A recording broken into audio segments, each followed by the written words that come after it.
Hola, buenos días, buenas tardes o buenas noches. Ese saludo es para las diferentes latitudes que nos ofrece nuestro generoso universo. Para las personas que se dignan a acompañarnos en esta programación denominada Detrás de la Palabra. Somos Olivia Paredes y Cruzcaya Pereira quienes tomamos esa iniciativa de dar a conocer al mundo, así de sencillo, al mundo, la producción literaria de los escritores locales, de escritores de la provincia de nuestro Ecuador, es decir, escritores nacionales, y también abrimos el abanico hacia la parte internacional con el objetivo de que cuando se diga un nombre de un escritor, lo identifiquen como tal, identifiquen sus obras y se familiaricen. Y ojalá fuera a los destinatarios propicios, los estudiantes, las personas implicadas en la escritura, a las personas afines a nuestro quehacer, quienes tuvieran, dice, por ejemplo, yo qué sé, Pablo Neruda, dice Pablo Neruda y todo el mundo sabe quién es y lo tienen en su corazón y en su mente. El objetivo es ese, que cuando se pronuncia un nombre de un escritor local, nacional o internacional, esté en la mente y el corazón de nuestros lectores.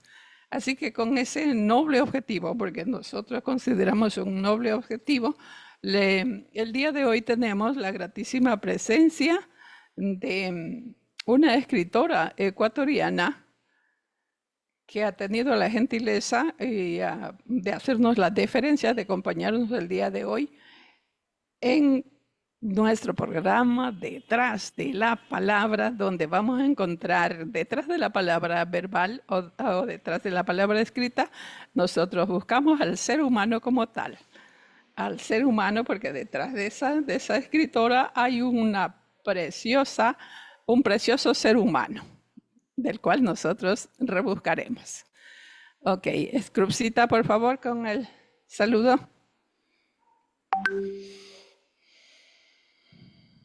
Sí, bueno, buenos días con todos quienes se unen a Detrás de la Palabra. Decir que estamos aquí con Ámbar Chica, desde Cuenca, una escritora orense, nacida pues en nuestra orquídea, la ciudad de Piñas, y pues que tenemos referencias, ¿no? De su nivel literario, de su calidad, de su trayectoria como escritora hasta el momento, y que en esta oportunidad pues vamos a conocerla un poquito más ya como ser humano, como persona.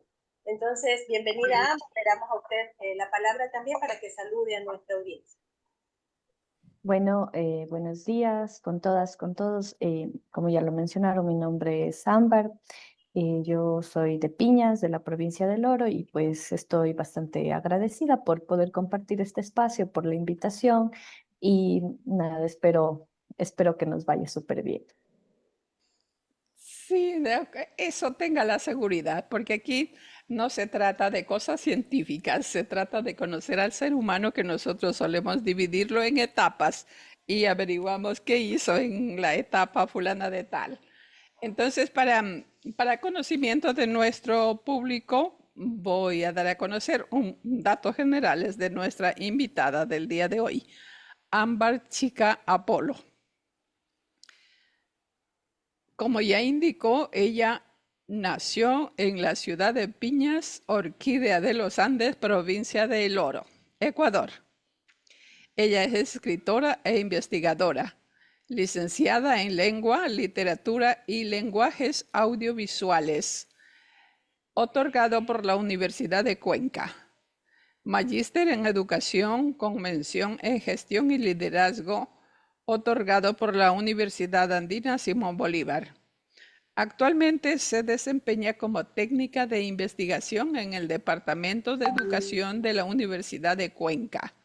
Su trabajo se sitúa en el cruce entre creación literaria e investigación académica, con un especial interés en los estudios del lenguaje, género y educación. En 2021 recibió el premio Benigno Malo, otorgado por la Universidad de Cuenca en reconocimiento al mérito académico. En el año 2022 obtuvo el premio interuniversitario de relato Efraín Jara Hidrobo en su 9ª edición, en el marco del encuentro sobre literatura ecuatoriana y latinoamericana Alfonso Carrasco Veintimilla, así como el premio Casa al mérito literario Modesto Chávez Franco, concedido por la Casa de la Cultura Benjamín Carrión, sede El Oro. Se me fue la L por la R. Ese mismo año alcanzó la 2ª mención en el concurso de poesía joven del 15º Festival Internacional de Poesía en Guayaquil, Ileana Espinel Cedeño, con su poemario Un animal no domesticado, entre muchas más cosas que lleva en su bagaje profesional como escritora. Ella es Ámbar Chica Apolo. A propósito del nombre, ¿no? Yo, por ejemplo, yo suelo preguntarle a mi mamá, ¿y de dónde sacó ese nombre? Olivia. Yo le pregunto de dónde salió la palabra ámbar, el nombre ámbar. ¿Cómo fue, mi querida, ese nombre?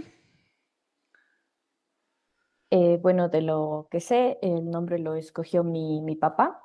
El ámbar básicamente es una resina fosilizada. eh, es en realidad un elemento con mucha carga simbólica, energética y también científica, porque es una resina fosilizada que lleva, digamos, es parte de todo el tema de dinosaurios cuando se va formando, cuando los árboles gigantescos que habían en ese entonces botaban esa resina para atrapar a los insectos. Luego eso, después de millones de años, se solidificó y es lo que hoy en día encontramos como el ámbar. A veces mucha gente piensa que es una piedra preciosa, pero en realidad es una resina fosilizada, que aparentemente es una piedra porque está sólida, pero en realidad es una Claro. resina vegetal.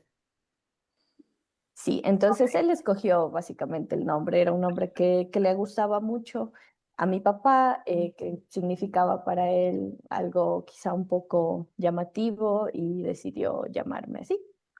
Pues yo le felicito a su papá por haberle puesto ese nombre, que tiene muchísima significación. Ujú. Adelante, Cruzita. Sí, bueno, ya hemos iniciado conociendo un poquito, un pequeño detalle sobre ese nombre especial con el que a veces los padres nos marcan, ¿no? Es un nombre que queda muy bien para una escritora. Eh, Preguntémosle a Ámbar Olivita qué le parece desde su infancia, si ella recuerda en algún momento de la niñez, ¿cuándo fue que se movió dentro de su interior ese deseo de escribir? Si fue realmente de niña o fue más adelante, ¿cuándo sucedió eso que comenzó a dar esos primeros trazos como para escribir un cuento, un relato, un poema quizá? Bueno, en mi caso, la literatura sí ha estado muy ligada con mi relación con mi padre. O sea, mi relación con mi papá fue, digamos, el pilar fundamental para que yo hoy en día me dedique también a escribir, además de la investigación. Y respondiendo a la pregunta, en mi infancia, los primeros recuerdos que yo tengo ligados a la literatura era justamente con mi papá. O sea, en el tema de que a él le gustaba mucho la poesía, le gustaba mucho leer y tuvimos una relación muy cercana, muy linda de padre e hija y él me enseñaba de memoria, digamos, los poemas desde yo muy pequeñita y yo me los aprendía y luego los recitaba, no sé, en algún evento familiar o alguna cosa y me daban algún dólar así o algún caramelo y yo era feliz con eso. Y claro, yo creo que en ese primer momento el acercamiento no es tan consciente todavía con el ejercicio de la palabra como tal. pero ya se va formando una primera afinidad y sí, desde allí yo ya tenía una afinidad bastante marcada hacia las palabras, o sea, no era únicamente algo que hacía por compartir con mi papá, sino que realmente algo que me nacía y lo disfrutaba, o sea, disfrutaba memorizarme tal poema y luego recitarlo. Ámbar, y de esa época, perdón, Olivita, me nace esta Sí, inquietud, sí. y de esa época, ¿hay memoria de algunas lecturas en particular, de algún escritor en particular que compartían con papá, o, o solamente es así algún recuerdo vago, o sí se recuerda de algunos autores? Sí, bueno, yo soy de Piñas, pero en Piñas hay varias parroquias. Yo soy de la parroquia La Bocana, que es una parroquia rural de Piñas. Entonces, claro, nací en Piñas como tal, pero yo me crié en esta parroquia. Y la particularidad de, ustedes saben, ¿no? De nuestros pueblos en el Oro, sobre todo de parroquias rurales, es que no necesariamente va a haber una biblioteca disponible, una biblioteca donde los niños puedan ir a leer. Entonces, a veces sí pienso que fue medio ahí un poco milagroso el hecho de que me haya acercado a los libros, porque mi papá y mi mamá lo que hacían era comprar los libros a los vendedores que llegaban con sus maletines y que decían, bueno, tengo estas enciclopedias, tengo estos libros, como en ese entonces no había internet. Todavía la gente dependía mucho de los libros físicos para poder acercarse a varias ramas del conocimiento y eran bastante un poco, las enciclopedias tenían como bastante cabida, entonces eran estos vendedores que llegaban así. Y allí mis papás compraban los libros. Entonces, entre esos libros, lo que recuerdo es que compraron un libro de cuentos infantiles que a mí me gustaba muchísimo. Era una adaptación de los cuentos de los hermanos Grimm, pero con tema de ilustraciones, con un formato que venía un disco que uno lo ponía en una grabadora y le iban relatando el cuento conforme uno iba leyendo. Entonces, básicamente los cuentos infantiles. Eso sería más o menos cuando yo tenía unos 4 o 5 años. Entonces, para mí, aprender a leer fue desde allí, porque, claro, yo primero tomaba el libro y no entendía lo que decía, pero conforme iba narrando la voz del disco, yo iba siguiendo también las palabras y como que ahí empezaba a hacer mis primeros acercamientos a, a lo que significaba leer. Y después de eso, cuando compartíamos poesía, había algo que no sé si ustedes recuerdan, en Machala, por ejemplo, vendían los folletitos con poemas de autores famosos y los ponían en folletitos y eso se los vendía como los almanaques más o menos. Entonces a mi papá le encantaba comprar eso cuando iba a Machala. Y cuando llegaba a la casa, me los leíamos juntos. Recuerdo algunos poemas en particular, recuerdo que había más o menos los clásicos, ¿no? O sea, Rubén Darío, algunos autores de poesía más bien clásica, Gustavo Bécquer, o sea, era más por allí. Mm. Adelante, Olivita. Sí, acudamos a la memoria. La primera escuela, la escuela donde se educó el maestro o la maestra que supo de esa afinidad con con el quehacer literario, aquello de recitar, aquello de hacer oratoria, aquello de representar a la escuela. Bien, entonces siempre nos queda en la mente el maestro o la maestra que hayas dado ese impulso, aunque sea pequeño, para poder identificar la potencialidad de su persona como Ámbar chica. En la escuela, en el jardín que en ese entonces había, creo que fue mi primer acercamiento como tal ya a una profe que me guiara un poco más hacia el tema literario. Mi profe se llamaba Anita y ella igual, o sea, lo que hacía era que me pare enfrente de mis compañeritos y les cuente historias porque me encantaba inventármelas, o sea, así de la nada. Empezaba como con una versión de Blancanieves y terminaba en otra cosa que de Con donde también... Pinocho. Y Sí. terminaba con Pinocho. Sí, entonces era ahí una mezcla de historias, de cosas, pero claro, a mi profe le gustaba eso porque sabía que yo también disfrutaba de pararme allí y estar relatando, estar hablando, que la historia empieza así, termina por acá y va por allá. Mi profe Anita, ella básicamente con ella empecé también un poco más ya a nivel de escuela. De allí ya en el colegio tuve otros profes que también impulsaron mucho y que me siguieron motivando. Perfecto. Perfecto. Ámbar, una inquietud.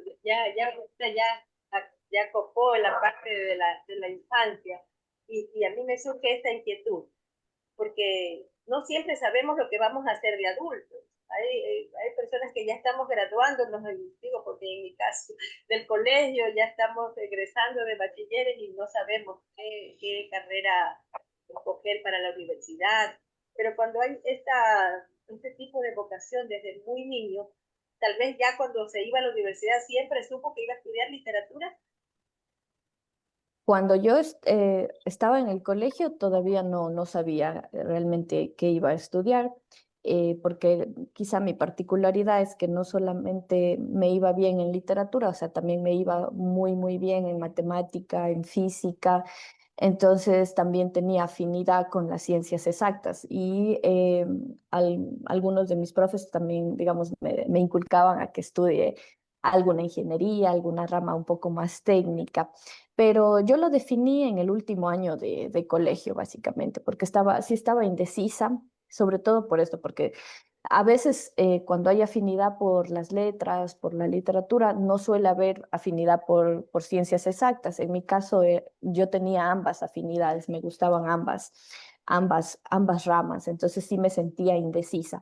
Pero creo que lo que me ayudó a decidirme, primero fue un poco un amigo del colegio, Daniel, que él me dijo como, o sea, si realmente, ¿qué es lo que te apasiona? O sea, más allá de qué es lo que espera la gente de ti, ¿qué es lo que te apasiona? Y él me decía, yo me doy cuenta que a ti lo que te apasiona es realmente escribir, leer, o sea, es eso.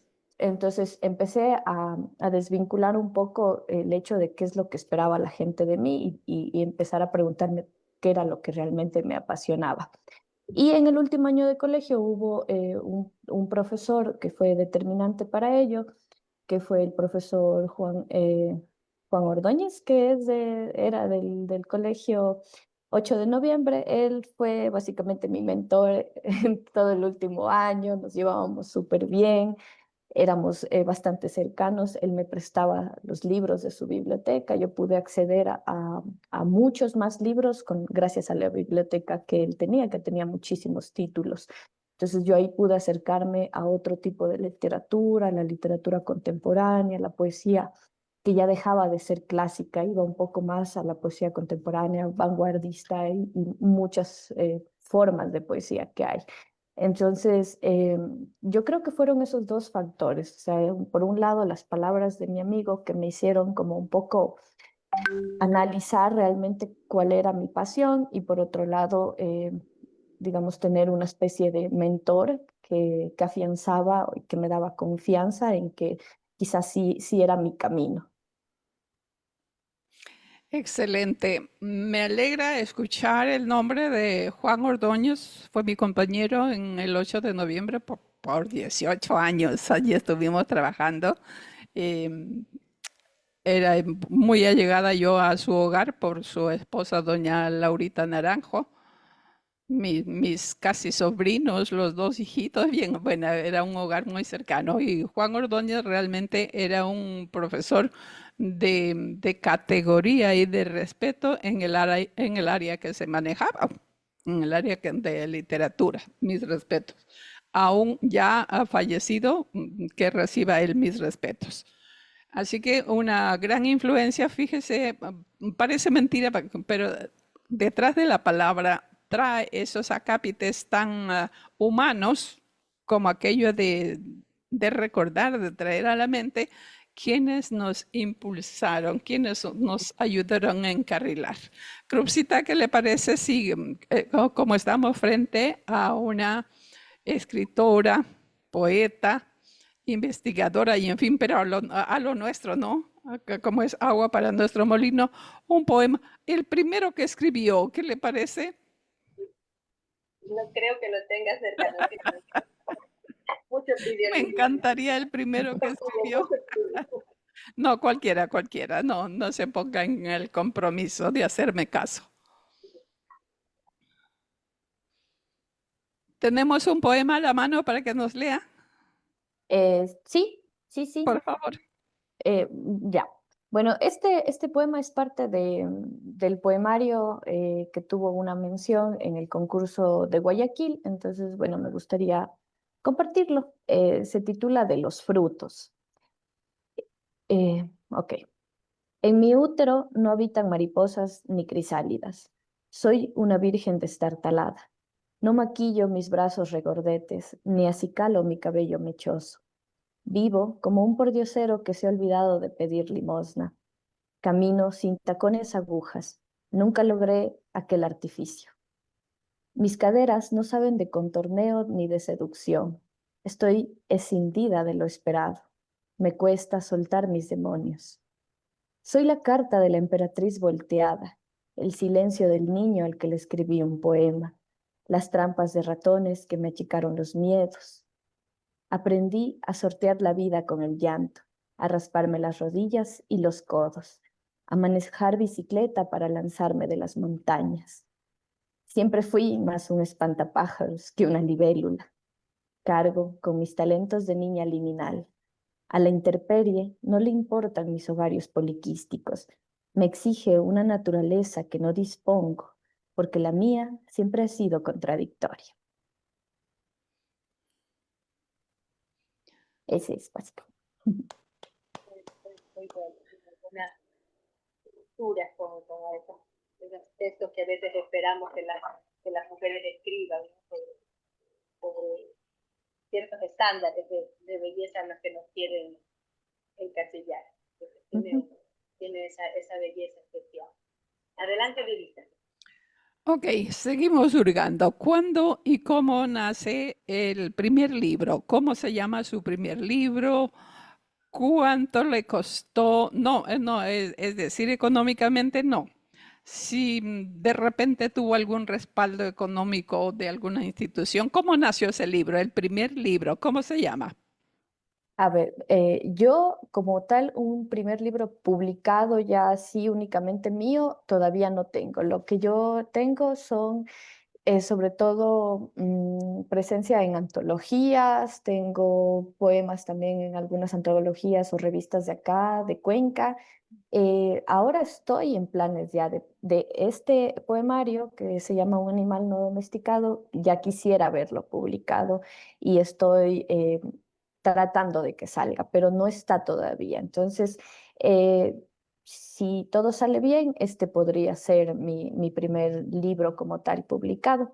Y ahora lo que yo pienso es que también tengo un poco el tema de que tengo mis libros inconclusos y por eso aún no están publicados. Entonces, este creo que podría ser el primero, pero de allí tengo o sea, tres que están básicamente a la espera de terminarse y a la espera también de ver los medios por los cuales se pueda publicar.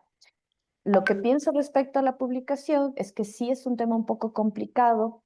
No siempre hay facilidades de publicar, a veces la autopublicación también es difícil porque implica que uno mismo tiene que hacer de juez y parte, uno mismo tiene que corregir, tiene que buscar los medios económicos. Entonces, no siempre tampoco es viable. Entonces, a lo que yo aspiraría es publicar con una editorial independiente o publicar, por ejemplo, si es que hay algún tema de convocatoria para publicaciones, también aspiraría a eso. Sí, sí, excelente. Le hago una pregunta a mi querida Ámbar. Cuéntenos el entorno y brevemente el contenido de ese poemario cuyo título es muy sui generis, un animal no domesticado. Cuál es el entorno? ¿Qué contiene? Bueno, este poemario nace, digamos, de sobre todo una reflexión un poco filosófica, pero también una reflexión en torno al género, en torno a la mujer y a lo que se construye como ser mujer. Eh, el tema de la animalidad, por ejemplo, es algo que yo estudié en la universidad con textos como Gilles Deleuze, que hablan sobre el devenir animal, la desterritorialización, entonces, que es pensar un poco fuera del molde, pensar un poco fuera de la caja y analizar estas categorías un poco más filosóficas, en el sentido de que lo animal siempre se ha visto como algo inferior. Entonces, los animales, incluso hoy en día los domésticos, nos servimos de ellos, o sea, los usamos como productos muchas veces.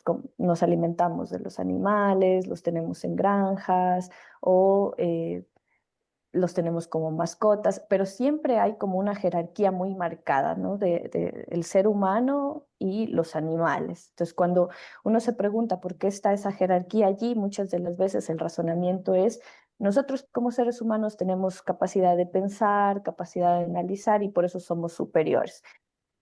Gilles Deleuze nos plantea en cambio como por qué realmente seríamos superiores. Hay en el tema de lo animal algo muy interesante que es pensar un poco la vida en su estado primitivo, en su estado más natural y más bien lo que nosotros como seres humanos hemos construido está un poco alejado de eso, es un poco más artificial.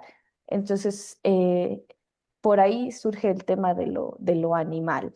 Y en mi caso particular, el poemario trata de demostrar cómo la mujer también ha sido de alguna forma en el sistema en el que vivimos concebida muchas veces como un animal. De hecho, en la filosofía clásica de los autores griegos, es muy conocido que los filósofos mencionaban, por ejemplo, de que el hombre es el ser superior y la mujer está al mismo nivel de los animales.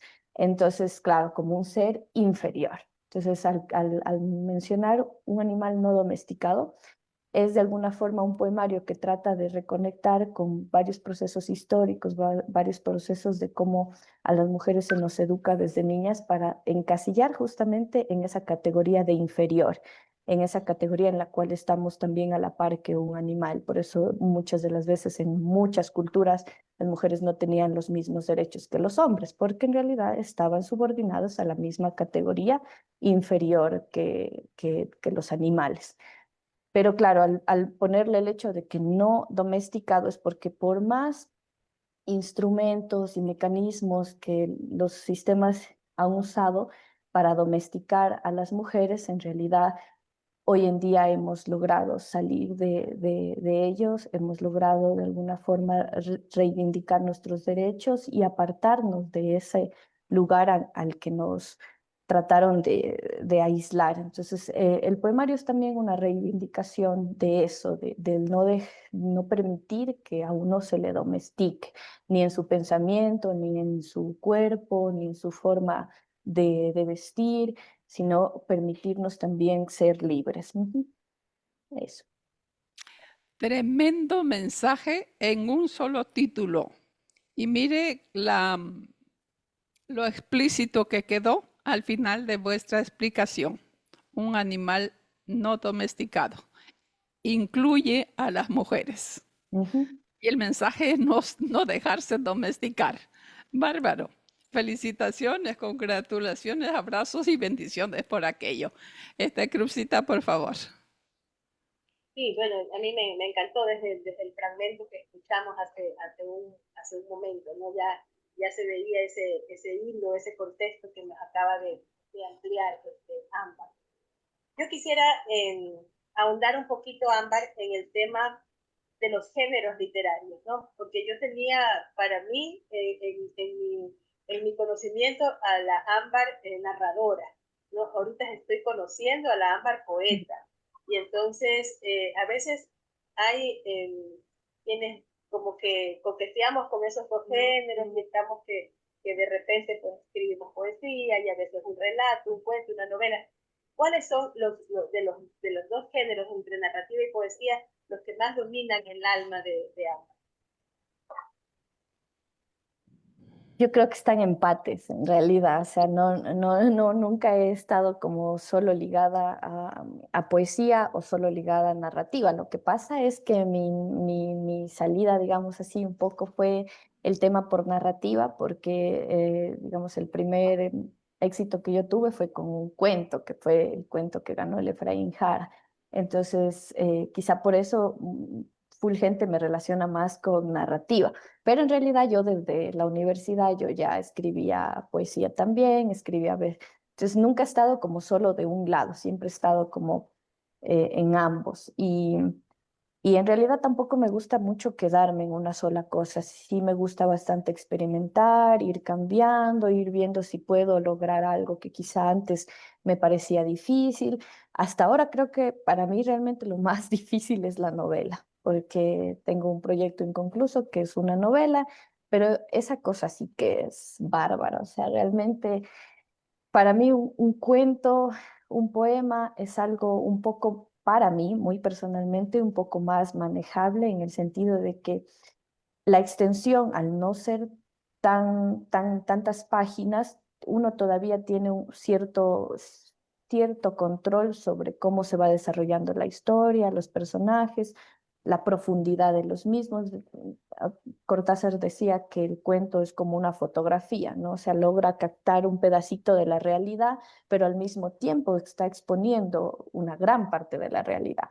Entonces, esa es la particularidad del cuento. Y el poema de alguna manera sí, pero el poema también, su característica es un poco más un tema hacia adentro, un tema más íntimo incluso. Pero la novela sí que ha sido para mí un descubrimiento de cuán difícil y compleja puede llegar a ser. Sí, señora, estamos Así es. Bueno, totalmente yo de te voy a hacer un acuerdo. poquito de incidente, Olivita, si usted me permite. Yo salí de mi trabajo, y yo trabajaba pues en relación de dependencia en una empresa privada en el 2019. Y como dirían, como no tenía nada que hacer, me puse a escribir, según yo, una novela, ¿no? Una novela tan audaz, decido que la escribía yo en el blog de notas del celular, pero de ahí la iba, y de ahí la iba pasando al Word. Buenazo, buenísimo ya. O sea, estaba yo, como no hacía nada, estaba acostada, y de ahí, bueno, vino la pandemia, ¿no? Y bueno, para no hablar mucho de mí ni alargar, esa novela tiene 7 años, la comencé en el 2019, 19, 20, 21, hasta el 26, tiene 7 años y hasta el día de hoy no ve la luz, porque definitivamente, o sea, mi hijo sabía decir a veces que la novela es como mi mamá, dice que se ha engordado y necesita la dieta o necesita que le pongan una paja, porque yo la tenía de 150 páginas, de ahí de 200, de ahí de 250, de ahí la iba reduciendo. O sea, es bien complejo porque en un momento dado se puede desbordar la creatividad y los personajes como que se nos salen de las manos, ¿no? Esa es la parte difícil de la narración en la cuestión de la novela.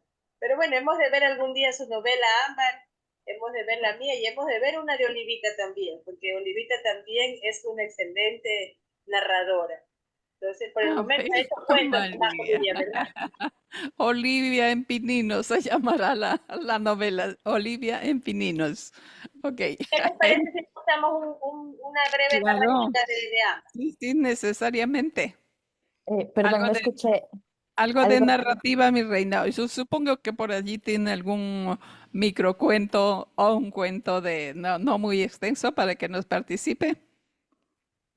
eh, Tengo algunos, pero no sé si muy pequeñito. Puedo leer también un fragmento, si les Sí, por parece. supuesto. Sí, Sí, claro. si me estoy pasando como mucho del tiempo, me avisan nomás. Le tocamos la campanita. Exactamente, sí, sí, Ok, sí. ok. Bueno, este cuento se titula Salamanquesas. Es un cuento que está aprobado para una antología que van a hacer acá en Cuenca. Entonces se titula Salamanquesas. Dice así. Arturo llevaba 15 minutos explicándole el conflicto entre Rusia y Ucrania, los pormenores de las fuerzas políticas en disputa y las posibilidades de una guerra a escala mundial. Ella fingía escucharlo mientras recogía los platos y los ordenaba en el lavadero. No es que no le importara aquella historia, el punto era que estaba cansada de escuchar tantas malas noticias. Por las mañanas, mientras desayunaba el bolón con seco en la fonda esquinera cerca de su trabajo, el televisor parecía querer ahogarla con aquellos informes de crímenes, enfermedades y desigualdades económicas que día tras día no hacían más que aumentar. Una noticia más, una menos. Lo único que conseguían era irritarla. Luego llegaba el trabajo y nuevamente la cascada de insignificantes pero repelentes problemas se desbocaban frente a sus ojos. Compañera, la clienta vino molesta hoy porque no le ha entregado la marca de medicamentos exacta que ella pidió. Compañera, la otra sucursal ha hecho un reclamo porque usted no le ha querido ceder un producto. El jefe dice que se ha perdido una venta por su culpa. Compañera, no voy a poder venir mañana porque mi hijo está enfermo y necesito que me ayude reemplazándome unas horas. Compañera, hoy vinieron a devolver estos productos caducados desde bodega porque ya no le van a recibir. Y así su día a día como auxiliar de farmacia, inacabable, lleno de otredades, pero vacío de significado. Ella mira el blanco perfecto de las paredes, los mostradores, las baldosas, su uniforme, y se pregunta cómo es que terminó trabajando en aquello que siempre le causó malestar.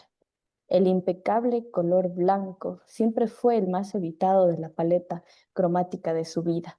Pero más allá de eso, era aquel olor a medicinas, aquel abrir y cerrar cajas de aspirinas, la enfermedad rondeándola, asfixiándola. Era todo aquello que siempre detestó, justo allí, enfrente, dándole el pan de cada día. No se quejaba, al contrario, trataba de ser agradecida. Ay, niña, usted por lo menos tiene trabajo. Mi hijo lleva un año postulándose en cada oportunidad y nada que lo llama. Y es que con situaciones así, ella realmente tenía que estar satisfecha, mantenerse positiva, porque Dios aprieta, pero no ahorca, hijita. Su carpeta de joven recién egresada, con honores, medallas y recomendaciones, no le sirvió de nada para encontrar un trabajo en su campo laboral. Al final resultaba como siempre le dijeron. Le entristecía saber que ninguno de sus compañeros de carrera trabajaba en lo que quería.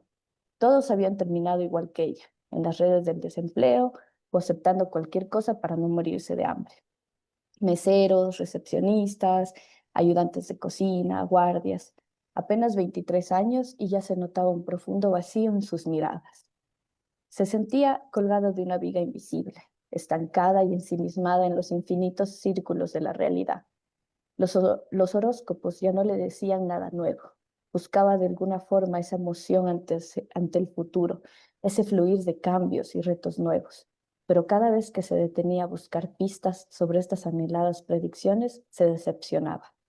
El espejo de lo venidero no dejaba de mostrarle a aquella muchacha resignada a vivir en función de sus limitados ingresos económicos y sueños frustrados. Cuando era pequeña había deseado ser arquitecta, pero ahora apenas recordaba aquel vago anhelo. Notaba como poco a poco el mundo la iba absorbiendo hacia su centro de ingravidez.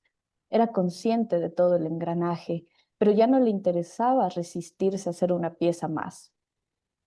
Las noches no habían dejado de ser distintas. Mientras Arturo dormía, ella mantenía la vigilia mental de aquellos sueños implacables. Luego el sudor, los temblores y el olor a orina seca.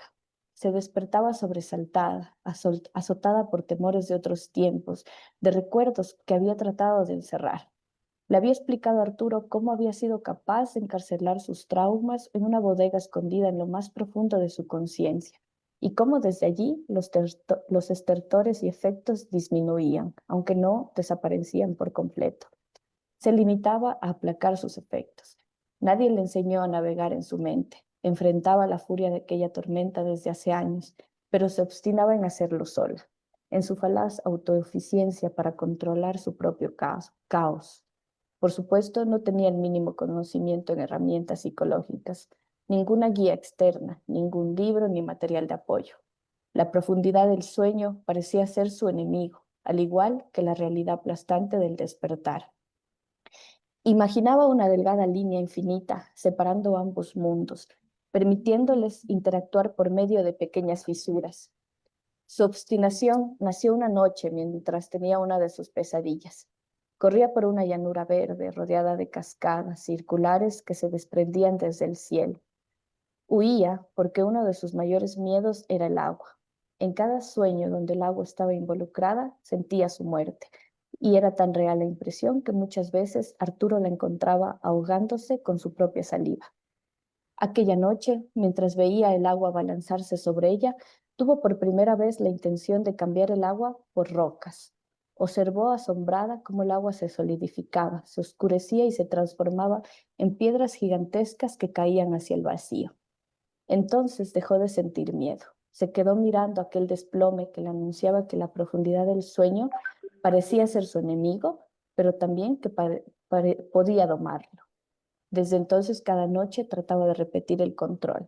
La clave parecía estar en mantener la respiración, empujar el miedo hacia una cárcel mental y transmutar lo que observaba. Poco a poco las pesadillas eran menos difíciles de moldear. Había olvidado por completo el concepto de dormir como horas de descanso. Sabía que cada noche entraba a una batalla consigo misma. El brillo angustiado de sus ojos cambió por una estalactita de destellos que proyectaban sigilos amenazantes. Navegar así, sin brújula ni el más mínimo equipo de exploración, era riesgoso. El mundo afuera dejó de importarle. Se limitaba a vender los frascos de Excitalopram con recetas falsificadas o los Ensure para viejitos con diabetes. Ya no promocionaba ningún producto y la mercancía se caducaba en los estantes sin que ella hiciera nada por apartarlos. Llegaban quejas de su productividad, cada vez más baja, y su compañera se limitaba a mirarla de reojo en los cambios de turno. El jefe la había citado varias veces para mostrar su preocupación por las ventas, pero ella se limitaba a mirarlo ensimismada en los poros llenos de grasa de la nariz ancha de su jefe. ¿Qué sabía él de medicamentos, de atención al cliente y la mierda de ser pobre? Nada, porque ella sabía que los fines de semana se iba con su familia a la playa o a New York, mientras ella en casa recogía las cacas de sus gatos y Arturo hablaba de problemas mundiales, guerras y crímenes. No, su pequeño burgués, jefe burgués, jamás entendería que ella ya no dormía, que luchaba ferozmente contra sus pesadillas, que trataba de convertir el agua en piedras y que su propia saliva la ahogaba por las noches. Hasta ahí puedo, creo que para no extenderme más. Ya nos dejó picadas. Ay, puntos suspensivos, no puntos suspensivos para que el lector, o es decir, por ejemplo, a mí me daría muchísima gana de leer hasta donde termine, ¿no? Y igualmente le debe pasar a las personas que nos están acompañando, a las personas que nos están escuchando, decir, pero ¿qué más? Como en el Facebook, como ponen primera parte y le dejan precisamente como en las novelas anteriores. ¿Se acuerdan? No sé, pues no sé si era su época, pero yo voy a hablar de la mía. Las novelas se las transmitía a través de las radios, ¿no? A través de las radios nomás hacía audible. Ay, pero lo dejaba justo cuando le iba a dar el palazo de gracia y queríamos saber si lo mató o no lo mató al malvado. Y siempre nos dejaban con puntos suspensivos. Pues Ah, igual pero quieren puedo terminarlo, pero sino que decía, no sé, por el tiempo. Hagamos un paréntesis y lo terminamos al final. ¿Qué le parece? ¿Ah? Ya, me parece muy bien. Sí, me Si parece muy me bien. permite hacer los saluditos que tenemos aquí. claro, yo, Rosina Anglada desde República Dominicana nos dice buenos días, distinguidos escritores. Eh, Ámbar, qué bien tu sensibilidad hacia los animales. Le pregunto al filósofo Nietzsche que al ver que estaban azotando a un caballo y que se había desplomado, fue a abrazarlo y se echó a llorar. Los testigos dicen que le musitaba alguna palabra al oído, pero nadie escuchó qué decía al caballo, quizá implorándole perdonara a su verdugo. Esas son Sí, chévere. De hecho, hay una película sobre ese encuentro en específico que se llama El caballo de Turing y es una película un poco antigua, pero es muy buena. Es justamente sobre ese episodio que mencionan en el comentario. lindo. Estas son las cosas bonitas de nuestra programación. Aquí está mi hijo que se mofa de que solo estamos como 10 personas viendo el programa. Nuestro programa se transmite luego en YouTube. ¿Ah? Lo dejamos subido al canal de YouTube para poderlo compartir luego, porque este en vivo en Facebook dura únicamente 30 días, ¿no? Entonces, ya cuando esté en YouTube, pues lo podemos compartir de manera permanente. También desde Arenillas, Josh Hamilton Palacios Alberca, saludos cordiales. Vanemar desde Jipijapa, Manabí. Saludos desde Jipijapa, acompañando detrás de la palabra y su invitada especial. Nirsa Álvarez, saludos desde Uruguay. Y Otilia Narcisa Rivera Alberca desde Guaquilla, también nos envía saludos. Adelante, Vivi. Excelente, excelente. Nosotros, por favor, dígale a Juan Pablo que le hago acuerdo que a esta hora, a las 10 de la mañana, casi todo el mundo está ocupado en sus trabajos. Así es que no es porque no nos quieren ver. No, es Sí, que de verdad, estos son los retos de la gestión cultural y de todo lo que nosotros hacemos, y Ámbar lo entiende perfectamente. Y, Es siempre una lucha contra corriente, ¿no? Es una batalla constante, y ahí está el valor realmente de lo que hacemos, porque lo hacemos porque amamos esta actividad. Así que, efectivamente. Y como ya había indicado mi compañera Cruz Calla, este programa que estamos ahorita transmitiendo a través del perfil de Detrás de la Palabra, nosotros lo subimos a YouTube y allí sí permanece para las personas que quieran ver en diferido y disfrutarán de todo este contenido tan bonito que nos ha participado tanto en poesía como en narrativa, una más interesante que la otra o empates en ser interesantes. Agradecemos infinitamente esa empatía que lo ha impuesto al programa por su forma de ser. Siempre admiramos nosotras dos, Kruzkaya y yo, siempre admiramos la sencillez de las personas grandes. Mientras más grandes van siendo, son más sencillas, que es una de las virtudes admirables en las personas. Entonces, le vamos a pedir, por favor, que nos concluya con el cuento para quedarnos satisfechos las personas que nos están para acompañando y nosotros cerrar, también. Adelante, por favor. ya, a ver, entonces nos quedamos en, eh,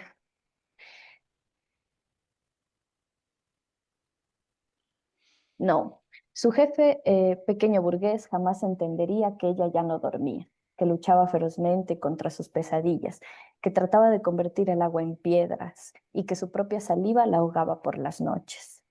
Las únicas que parecían entenderla eran las salamanquesas. Aquellos seres pequeñitos, escuálidos y pálidos como ella, le recordaban la fobia de su padre. Recordaba que cuando vivían juntos, siempre que él las veía, mientras limpiaba los resquicios del techo, se retorcía de miedo. Pero a ella nunca le asustaron, al contrario, le agradaba la piel escamosa del lagarto en miniatura.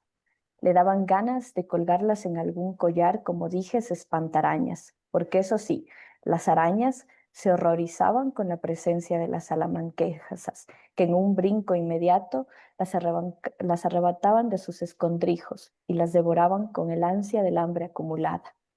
Ella odiaba las arañas, porque sus numerosas patitas le caminaban por la cara cuando dormía. En sus pesadillas, cuando fallaba su control, las piedras se transformaban en arañas y la arrastraban hacia sus trampas de tejidos infinitos. Por eso se alegró cuando la primera salamanquesa apareció en una de sus pesadillas. Sabía que la ayudarían y así fue. Los grupos de salamanquesas empezaron a aparecer después de varias noches. En una especie de llamado gregoriano, la primera atrajo al resto. Al principio no se percató, pero conforme las pesadillas se volvían más difíciles de navegar, escuchaba los gorjeos incesantes cada vez más cercanos. La primera vez notó como su pielecita blanquecina estaba despegándose, mudando en su inconstancia dromedaria. Sintió asco, pero también esperanza. Quiso creer que aquellos animalitos eran un buen presagio de transformación, que pronto encontraría una salida en el laberinto mental de sus sueños y sus dolores psíquicos. Arturo le había explicado, con esa maña de sabiondo, que las salamanquesas poseían un complejo sistema de láminas adhesivas en cada dedo, lo cual les permitía trepar por el techo y cazar a las arañas. Ella imaginaba cómo cada noche aquellos reptiles subían ágilmente por la cabecera de su cama y se adherían fuertemente cerca de sus orejas, donde dejaban incubando sus huevecillos color mostaza. Dejó de trabajar. Se pasaba el día en pijama comiendo apenas alguna porción de arroz o lentejas. Le pidió a Arturo que durmiera en otro lugar. Necesitaba la cama para ella. También le exigió que comiera fuera de casa y que no le hablara. Descansar de sus monólogos infinitos le daba un poco de paz. Apenas se levantaba de la cama para orinar o defecar. Arturo salía de la casa en la mañana y cuando regresaba al anochecer la encontraba recostada tal como la había dejado. Su soledad era una presencia estancada. El cuerpo se le fue convirtiendo en el lugar preferido de las salamanquesas. Habían anidado por completo en su cabellera y el interior de sus oídos, siempre cerca del calor corporal, próximas a reproducirse de forma inmediata. Cada noche el calor de la cama se fundía con aquellos reptiles que chirriaban incesantemente. El agua ya no inundaba sus pesadillas y las piedras ya no se convertían en arañas. Arturo ya no existía, tampoco la casa, mucho menos aquella farmacia blanca inmaculada que la apresaba cotidianamente entre la furia de las noticias y la melancolía. Comprendió que su destino estaba allí, en el calorcillo del cuerpo durmiente, en ser el receptáculo donde habitaran los sueños de las salamanquesas, ser su nido, su hogar. Arturo lo encontró una noche al borde de la cama, el cuerpo intacto y tibio, pero con la cabeza vacía y liviana, como si le hubieran sorbido el cerebro. La autopsia reveló la presencia de cientos de huevecillos incrustados en los bordes internos del cuero cabelludo. La cavidad craneal estaba llena de salamanquesas. No se encontraron restos de piedras ni arañas. Fin. Sí. Déjame respirar.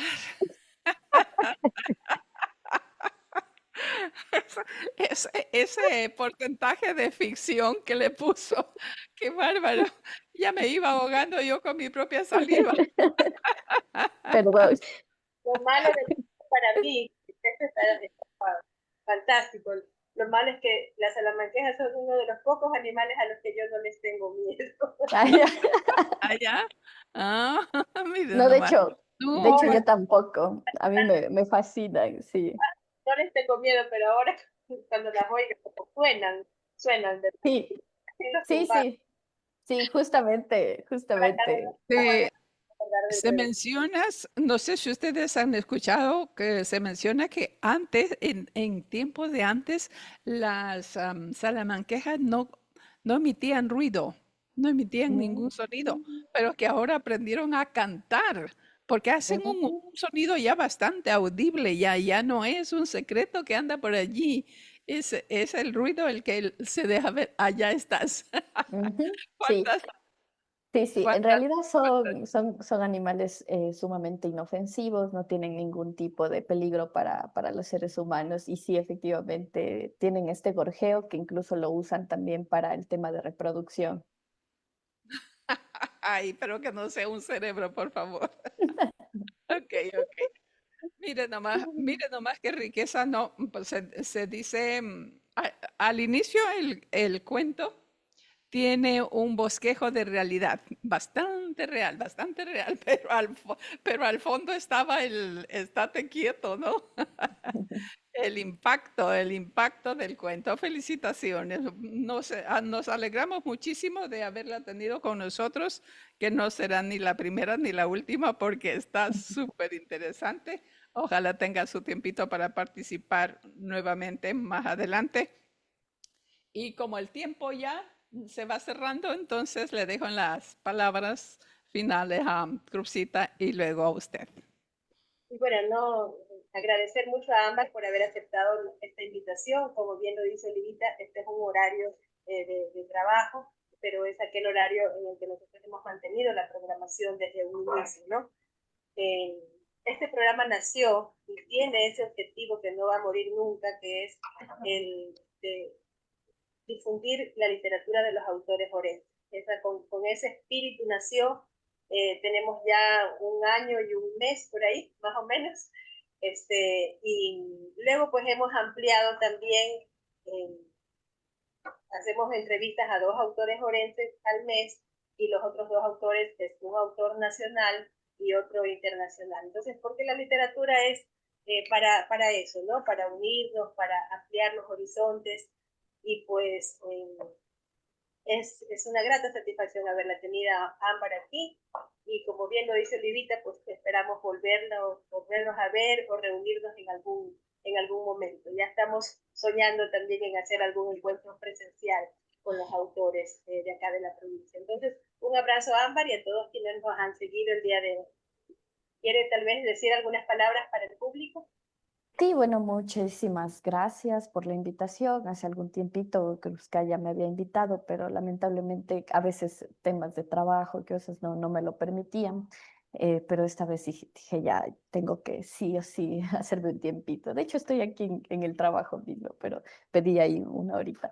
Entonces, agradecerles mucho, felicitarles por esta iniciativa. Como bien menciona Cruzcaya, realmente es un camino cuesta arriba esta vocación literaria, ¿no? O sea, sí es preocupante como independientemente de los gobiernos que tengamos en nuestro país, la cultura siempre está como en un escalón muy bajito y con poca importancia. Entonces yo creo que desde nosotras mismos, desde abajo, ir impulsando estos espacios es realmente lo que nos toca y lo que nos fortalece. Entonces agradecerle, Cruzcaya, por la invitación y agradecerle también, Olivia, ha sido un gusto también conocerle, poder compartir con usted y ojalá que sí, ojalá que pueda estar en algún otro momento. Para mí ha sido muy grato que me escuchen, poder compartirles un poco de lo que yo hago y un encuentro presencial también sería muy lindo. Así que gracias nuevamente y gracias a las Especialmente personas cuando que ya también salga la nos novela, escuchan. por favor.